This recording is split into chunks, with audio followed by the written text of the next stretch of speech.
Hi, everyone. Welcome to Clientology Daily Insights. As always, I'm your host, Jeff Bourgeois.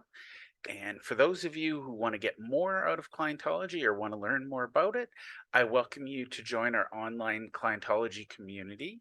It's a free LinkedIn group where we share ideas and we talk about ways we can add value to our dream clients.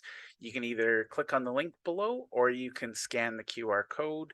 It is forever free. So if you're a like minded individual, we'd love to have you there. Now, it's today's question. This is actually one I'd like for each of you to answer. And the question is, are you an optimist or a pessimist? And I'm going to share a couple of things. But first and foremost, I want to share a little bit of background.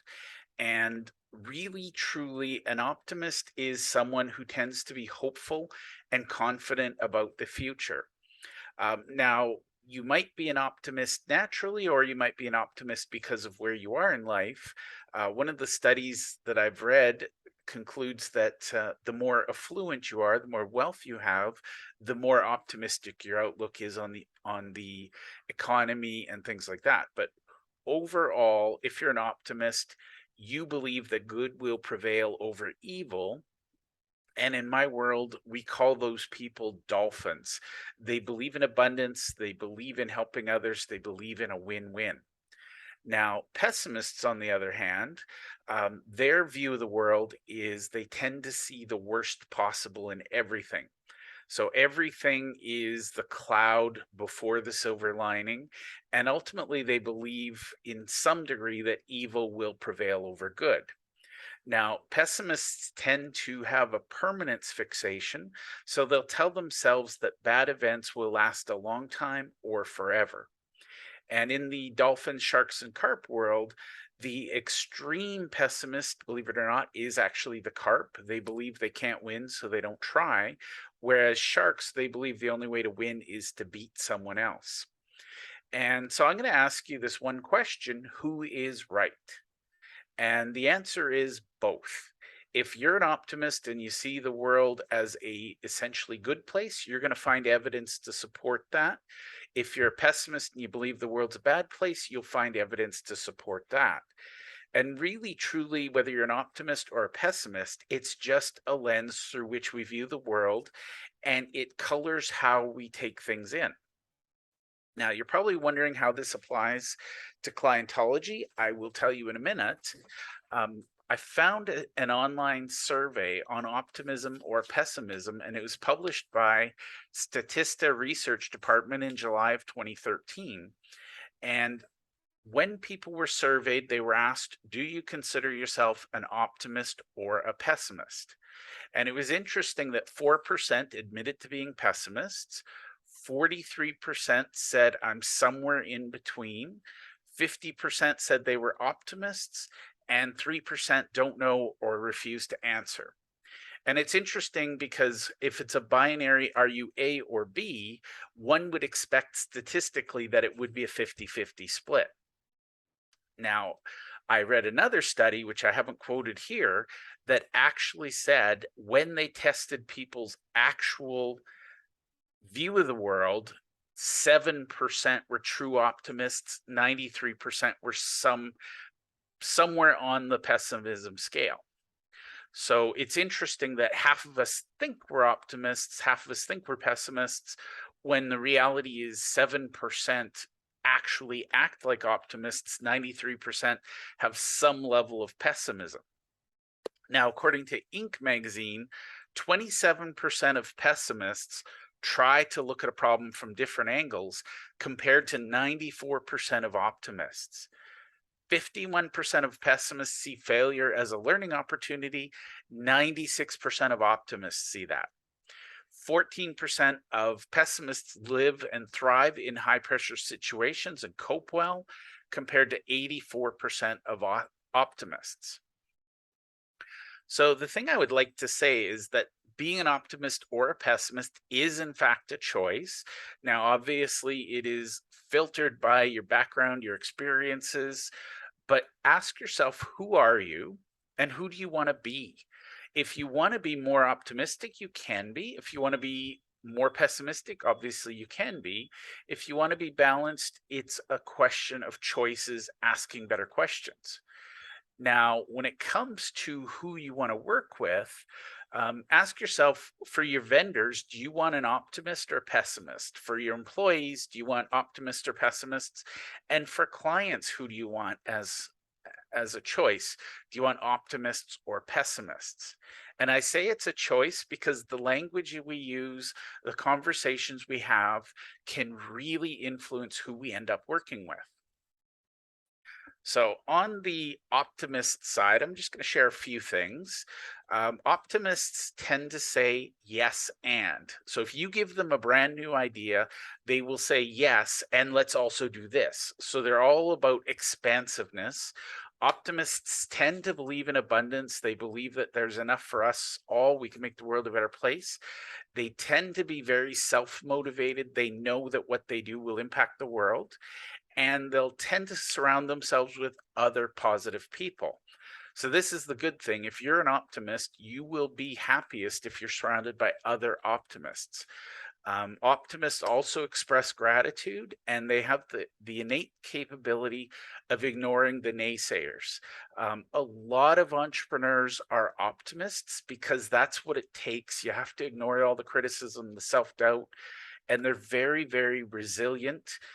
Typically, when you meet optimists, they're very happy and joyful. And the one word I would say about being optimistic is it attracts. It brings others to you, it brings things to you, it brings all kinds of good things to you because you're open to receiving.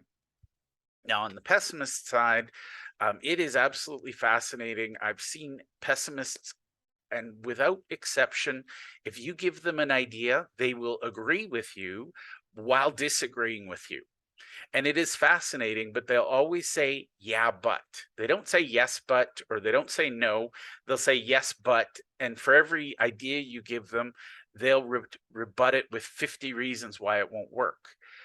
And the reason they see that is they believe in scarcity. As I've talked about, dolphins believe in abundance, sharks and carp believe in scarcity. They're very external focused. They're worried about people doing things to them, external events impacting them. They're very much aware that the world is out to get them, and they tend to surround themselves with other negative people who reinforce that view of the world. They really struggle to be grateful for things because they always focus on what they didn't get instead of what they did get. And unfortunately, they tend to be the naysayers, which makes them very unresilient, if that's a word. They're not resilient. And typically, in terms of psychological mental health, they tend to be sad and or depressed. And the overriding word for pessimist is repels. They repel things because they're not open to receiving. If you give them something or do a kindness to them, they're looking for the catch. So when you're doing your marketing, when you're doing your sales, when you're doing your client getting activities, you want to decide, do you want to work with optimists or pessimists? And for the record, I don't judge one as better than the other. I just find in my experience, when your clients, and this applies to vendors and staff as well, optimistic clients tend to value you. They'll praise you. They're grateful. They'll send you referrals, make introductions. They trust you, and they're very, very easy to work with. In fact, a lot of times it doesn't feel like work. Flipping it around, the pessimist clients tend to be very fee sensitive. They will complain a lot to you, and they'll complain about you to others. So they're very, very skeptical of your motives. You know, if you give them a discount, they wonder what's wrong with the product. If you give them an extra time, they complain that it wasn't enough extra time. I'll share some examples here, but at the end of the day, they're hard to work with. And the secret is, whether you want to attract optimists or pessimists, you need to set up your business accordingly. If you're working with optimists, for example, they're willing to try new things. They're willing to test new things. They're okay being beta testers. Quite frankly, they'll be your alpha testers. They'll give you the feedback you need to move your business forward. Now, if you deal with pessimists, you need to have a very, very, very standard system. Everything needs to be standardized, everything needs to have processes. They need to know exactly what to expect, when to expect it. And honestly, you need to build a little bit of a cushion in there so that if you promise something in 2 days and it takes 2 days and 5 minutes, they're not complaining because you were 5 minutes late. So the reality is, whether you choose to work with optimists or pessimists, you need to be really clear on that. Now, in my experience, optimists will value you, so they pay you more. I'll give you an example. I had one service offering that I offered to the world, and I actually offered it to one of my optimist clients. They raved about it. They brought me a whole bunch of referrals, a whole bunch of introductions, and the fee on that was a $5,000 fee. They were ecstatic. They couldn't rave enough about how amazing it was. The exact same service, exactly, I delivered in the exact same way to a pessimist. And by the time the project was done, the pessimist had ground me down to $500. So literally the exact same amount of work, actually probably more, because we went back and forth. We had to keep tweaking things. They complained about the font in the cover letter. It was a real grind. And I dropped the price just to try and make this person happy. And at the end of the day, I worked twice as hard for a tenth of the fee. So going forward, when I talk to people, I'm actively looking for signs that they are an optimist versus a pessimist. I want to work with optimists, and I would encourage all of you to find ways to work with optimists, or if you have pessimists as your target, find ways to help them see the value that you provide. Now, again, most people, nobody wants to think I'm the negative Nelly. I'm the one who is bringing doom and gloom to the party. A lot of pessimists will say I'm being realistic, or, I don't mean to rain on your parade, but I'm going to. So if you really, really, truly want to know if you're an optimist or a pessimist, I want you to do this little thought exercise with me. So take a minute and imagine that you've just started a new position and you're still learning how to do your job. And you've submitted your first project to your supervisor yesterday, and you received a note from her this morning saying, "Come to my office at 10 a.m." Now, take a minute, close your eyes for a minute, and think about how this note actually makes you feel. Do you feel anxious or do you feel relaxed? Do you feel nervous? Do you feel excited? Do you think your supervisor wants to see you about the project or something else? And really, truly, think about this and feel this sincerely. Are you excited that your supervisor is going to praise you, or are you nervous that your supervisor is going to critique you? Go with your gut on this, because if your gut reaction is, "Oh crap, I'm in trouble," odds are good that you're a pessimist. That's not good or bad. It's just you need to be aware that you tend to see the world through dark colored glasses. You're literally blinded to the light. Now, one of the things I want to point out, because some people say, well, pessimists are bad, optimists are good. The reality is, it is a spectrum. And what I want to show you is that at the zero end of the spectrum, and if I had more artistic talent, I'd create this as a circle, because at the zero end, this is the pessimist, the hardcore pessimist at the top, and the bottom is the hardcore optimist. And the thing I want to point out is, a pessimist who is really, really pessimistic doesn't want to get out of bed because life is hopeless. There's no reason to get out of bed. They literally are struggling. They can't accomplish anything. And by the way, this is not a judgment. This is just the way we view the world does color our willingness and our desire to take action. Now, on the other end of the spectrum, we've got the diehard pessimist who believes that the universe or their gods or God, whatever, will take care of them, and therefore they don't have to get out of bed. This is sort of that new age, people sit around and wish themselves well without actually going to a doctor. There's damage on both ends of the extreme of the spectrum. And this is just my unscientific way of, this is how I understand it. But the reality is, if we're on either end of the extreme, we're going to be less productive than we can and should be, because on one end, we don't believe that anything we do makes a difference. And on the other end, we don't believe anything we do makes a difference. But it's just a way of how do we view it. On the one end, things will work out. On the other, things won't work out.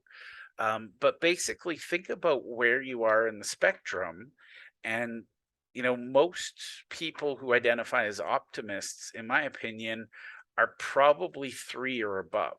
Again, not scientific. I haven't tested this, but a lot of people say, oh, I'm an optimist. And then they're the first ones to grab an umbrella at the first sign of a cloud in the sky. So you want to decide where you want to be on the spectrum and start to find habits, patterns, things that can support you. And again, you can decide who you want to be, you can decide who you want to work with.